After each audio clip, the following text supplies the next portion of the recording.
Police commissioner Nizamabad mister Karthikeyan ने press release में बताया कि लॉकडाउन की खिलाफ वर्जी करने वाले अफराद के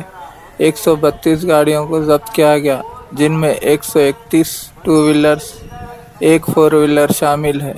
इसके अलावा सुबह 6 बजे तक शाम 6 बजे तक फ्रूट, सब्जी, किराना शॉप, मेडिकल शॉप को लॉकडाउन की पाबंदियों के साथ खुला रहने की इजाज़त दी गई है और साथ ही साथ मास्क और माशरती फासले को कायम रखने पर जोर दिया।